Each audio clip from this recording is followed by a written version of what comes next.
Alors l'outil matte, c'est une chose vraiment particulière puisque vous avez la possibilité d'ajouter un style dans votre image, hein, une particularité justement d'un effet mat, d'accord? Autrement dit, un effet un peu délavé sur votre image, vous allez voir tout de suite. On va bien évidemment ouvrir l'ensemble de cet outil mat puisque vous avez ici le ton de la couleur aussi également. Nous allons voir en premier lieu le curseur de quantité, bien sûr, le curseur de quantité qui lui va interagir bien évidemment sur l'ensemble de vos effets que vous voyez ici, l'ensemble de vos 6 curseurs. Toujours gardez à l'esprit, bien évidemment, dans Luminar AI, vous avez toujours le premier curseur général qui vous permet de générer l'ensemble de ces curseurs ici en un seul, d'accord? Ce qui est assez fort parce que bon, faut garder quand même à l'esprit, cet outil de quantité va interagir avec 6 autres curseurs juste en dessous. C'est pour cela que c'est quand même relativement fort au niveau des curseurs de Luminar AI, bien sûr, comme vous pouvez le constater ici, puisqu'avec ce curseur-là, vous allez interagir avec ces 6 autres curseurs. Et bien évidemment, vous avez ici le curseur de fondu, contraste, éclat. On en reviendra après sur le ton de la couleur, bien sûr. Pour cette quantité, si j'ajoute davantage de fondu, vous voyez, là, vous allez avoir une perte de détail au niveau de l'image. C'est pour ça que ça nous donne cet effet de mat, bien sûr. Vous avez la possibilité d'injecter du contraste ou d'en enlever, bien évidemment, comme vous le voyez ici.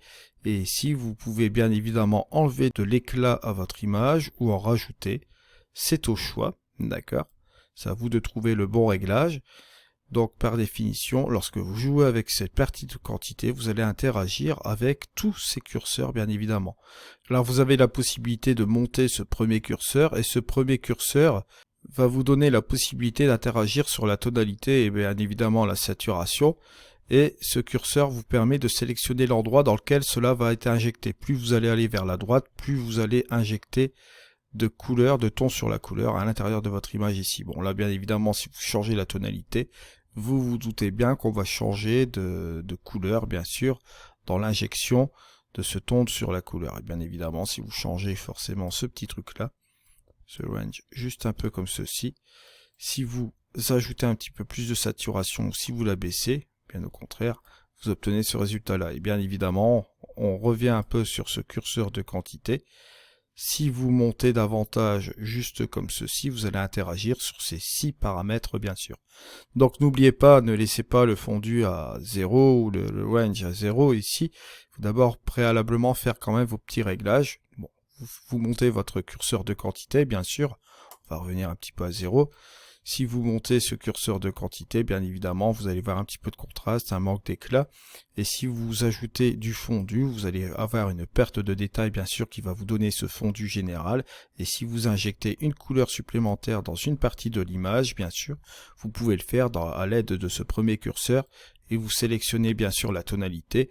Et ensuite, vous pouvez bien évidemment terminer avec la saturation en saturant davantage ou en désaturant, bien évidemment. À vous de trouver le juste milieu et ensuite vous pouvez toujours jouer avec ce curseur de quantité.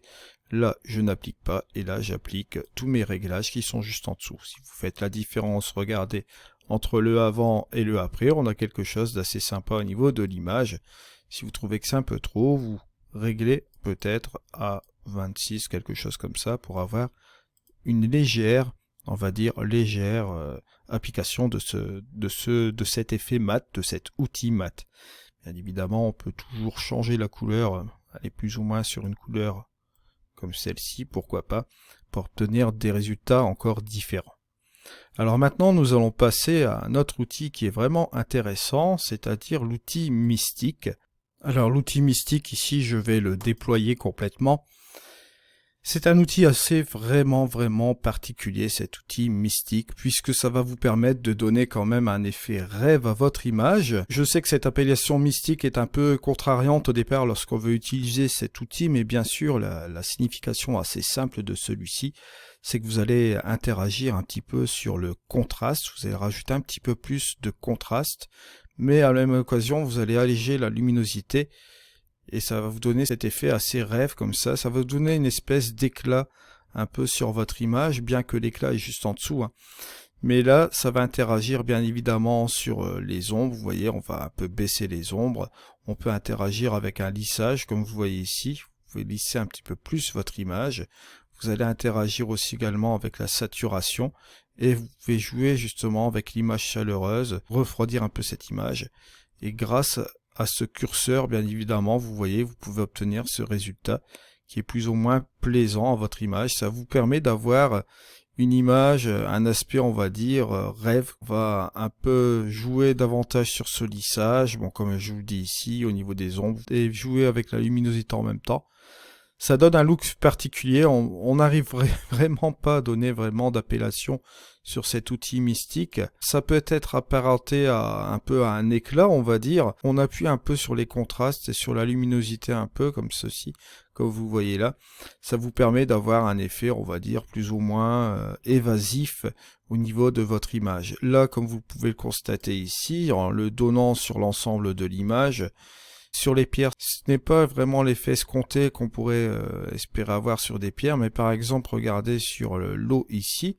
Si par exemple je prends mon petit pinceau et que je commence à appliquer cela, on va dire, sur cette partie de la mer, vous voyez que là, ici, cela pourrait être intéressant et apporter une valeur ajoutée ici au niveau de mon image, bien sûr.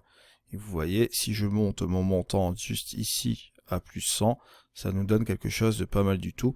Et bien évidemment, on pourrait aussi jouer avec nos nuages, pourquoi pas, pour apporter quelque chose d'assez particulier, justement ici, et aussi au niveau du ciel, hein, pourquoi pas. Là, c'est parce que j'ai beaucoup de ciel bleu, mais bon, si j'avais vraiment une multitude de nuages, ça peut aider aussi également d'utiliser cet effet-là, bien évidemment. Bon, là, on va revenir un peu à 0, d'accord? Donc, n'oubliez pas, cet outil mystique, vous avez un curseur principal de quantité. Vous pouvez jouer, bien évidemment, avec les ombres. Soit vous ramenez votre curseur d'ombre juste comme ceci, et alors là, à ce moment-là, vous voyez que l'histogramme va plutôt se resserrer au niveau des ombres, au niveau de la, comment dirais-je, la gauche. Vous pouvez, bien évidemment, jouer avec votre lissage ici, ça vous donne un effet rêve. Bien sûr, vous pouvez aussi désaturer, enlever l'image chaleureuse ou en ajouter. Et vous pouvez contrôler tout cela grâce à ce fameux curseur de quantité qui est là. Donc voilà. Ici, je vais enlever l'outil mystique puisque nous allons parler proprement dit de l'outil éclat qui lui possède pas mal d'avantages aussi par rapport à l'outil mystique. Vous allez voir qu'il est un peu différent puisque l'outil mystique a vraiment sa particularité dans le post-traitement des images et l'éclat va reprendre un petit peu le relais et vous allez voir que vous avez différents types d'éclats. Nous allons les voir juste maintenant.